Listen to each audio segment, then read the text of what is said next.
Hello friends, welcome back to our channel unified solutions. आज हम एक बहुत ही हीटेड टॉपिक के बारे में बात करने वाले हैं, जो कि है सेक्शन 194Q। इसके बारे में हमें बहुत सारी क्वेरी आई है और इस सेक्शन से रिलेटेड बहुत सारे कन्फ्यूजन हैं, तो आइए उसे क्लियर करते हैं। पहला क्वेश्चन ये है कि डेट ऑफ एप्लीकेबिलिटी क्या है, कि ये कब से एप्लीकेबल है। तो 194Q is applicable from 1 July 2021। Second question ये आता है कि who is liable to deduct TDS. कोई एक बायर जो गुड्स परचेज करता है जिसकी वैल्यू 50 लाख से ज़्यादा है और उस पर वो टीडीएस काटेगा एट द रेट 0.1%। अब आप पूछेंगे बायर कौन है, तो नेक्स्ट क्वेश्चन वही है कि बायर वो आदमी है जिसका टर्नओवर प्रीवियस ईयर में 10 करोड़ क्रॉस किया है या उनका टर्नओवर 10 करोड़ से ज़्यादा है लास्ट ईयर में। फिर आता है टीडीएस काटे कब, what is the time for deduction of TDS. TDS shall be deducted at credit or payment whichever is earlier. That means कि आपने जब परचेज की एंट्री की या पेमेंट किया, उसमें से जो पहले होगा उस पर आपको टीडीएस काटना है। अच्छा, ये प्रोविज़न कैपिटल गुड्स पे भी एप्लीकेबल है क्या? तो जी हाँ, अगर आप कैपिटल गुड्स भी परचेज करते हैं तो 194Q एप्लीकेबल होगा अगर उसकी वैल्यू 50 लाख से ज़्यादा होती है तो। अच्छा, अब ये सबसे इम्पोर्टेंट क्वेश्चन है, बहुत जन हमसे पूछ रहे हैं कि ये जो सेक्शन है ये कोलाइड करता है टीसीएस से। तो बहुत जन का ये क्वेश्चन है कि अगर टीसीएस एप्लीकेबल है, मैं ऑलरेडी अगर किसी बायर का टीसीएस काट रहा हूँ, तो सामने वाला भी मेरा टीडीएस काटेगा कि नहीं काटेगा। तो टीसीएस वाले सेक्शन में ये दिया गया है कि अगर buyer is liable to deduct tax, कि अगर बायर टैक्स डिडक्ट करता है अंडर एनी सेक्शन तो उसे टीसीएस नहीं काटना पड़ेगा। आगे हम आपको एग्जाम्पल में भी बताएंगे क्या है। और अगर तो इसका मतलब ये है कि बायर के पास ही एक मात्र रिस्पॉन्सिबिलिटी है टीडीएस काटने की, अगर उस पर एप्लीकेबल है तो। अगर उस पर एप्लीकेबल नहीं है तब आपको टीसीएस काटना पड़ेगा, और एल्स अगर बायर टीडीएस काट रहा है तो आपको टीसीएस काटने की ज़रूरत नहीं है।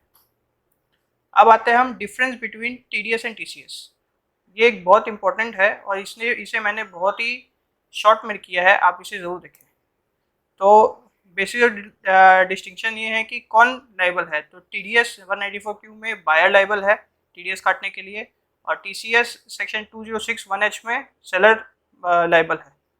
टर्नओवर ऑफ डिडक्टर और कलेक्टर, तो दोनों में ही टर्नओवर 10 करोड़ क्रॉस होनी चाहिए प्रीवियस ईयर में, और थ्रेशोल्ड फॉर परचेज और सेल दोनों में ही 50 लाख क्रॉस होनी चाहिए परचेज और सेल की गुड्स की। रेट दोनों में सेम है 0.1% की। अमाउंट ऑफ डिडक्शन इसमें भी 50 लाख से क्रॉस होने के बाद जो अगर है, जैसे अगर आपका 55 लाख हो जाता है तो 5 लाख पे ही काटना है, आपको पूरे 55 लाख पे नहीं काटना है। ये दोनों में ही कॉमन है। फिर टाइम ऑफ डिडक्शन, इसमें टीडीएस में है credit or payment whichever is earlier, और इसमें टाइम ऑफ रिसीट, मतलब जब पैसा आपको रिसीव होता है तब। अब प्रेफरेंस किस में दिया गया? प्रेफरेंस दिया हुआ है परचेजर को पहले, कि अगर परचेजर फर्स्ट लायबल है टैक्स डिडक्ट करने के लिए तो पहले वही काटेगा, उसके बाद सेलर की लायबिलिटी आती है टीसीएस काटने की। आइए हम कुछ एग्जांपल्स देखते हैं जिसके थ्रू आपको पता चलेगा कि क्या किस पे कब एप्लीकेबल है। तो आइए सिनेरियो 1 देखते हैं, जिसमें टर्नओवर ऑफ सेलर है 12 करोड़, टर्नओवर ऑफ बायर है 6 करोड़, सेल ऑफ गुड्स हुआ है 2 करोड़ की, और सेल्स कंसिडरेशन मिला है 1 करोड़ का। तो इसमें लाइबल कौन है? इसमें लाइबल है सेलर, क्योंकि सेलर की टर्नओवर 10 करोड़ क्रॉस की है, बायर की क्रॉस नहीं की है। रेट ऑफ टैक्स है 0.1%, और अमाउंट टू बी डिडक्टेड है 0.5 पे काटा है, क्योंकि 50 करोड़ के ऊपर का काटना है तो 0.5 करोड़ पे काटना है, तो टैक्स काटना है 5000। आइए हम सिनेरियो 2 देखते हैं। सिनेरियो 2 में सेलर की टर्नओवर 6 करोड़ है, बायर की टर्नओवर 12 करोड़ है, सेल ऑफ गुड्स 2 करोड़ की हुई है, सेल कंसिडरेशन रिसीव हुआ है 1 करोड़ का। तो इसमें कौन काटेगा? इसमें बायर काटेगा आपकी, क्योंकि बायर का जो टर्नओवर है वो 10 करोड़ क्रॉस कर जा रहा है, सेलर का क्रॉस नहीं कर रहा है।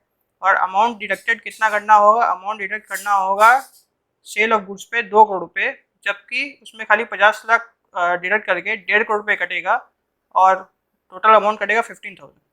अब सिनेरियो 2 है जिसमें दोनों का टर्नओवर 10 करोड़ क्रॉस हो रहा है, सेल ऑफ गुड्स 2 करोड़ की हुई है, कंसिडरेशन 1 करोड़ मिला है, लेकिन इस पर टीडीएस कटेगा बायर पे। बायर टीडीएस काटेगा अंडर सेक्शन 194Q।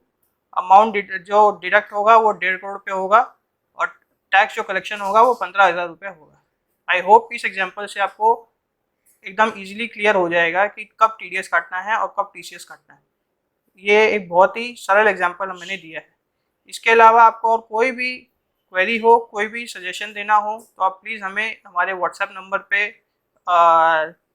मैसेज कीजिए। हमारे चैनल को ज़रूर सब्सक्राइब कीजिए और अगर ये वीडियो अच्छी लगी तो सबको शेयर ज़रूर कीजिए, क्योंकि ये बहुत इंपॉर्टेंट है। बहुत जन को इसका इशू चल रही है, बहुत जन को इसमें प्रॉब्लम है।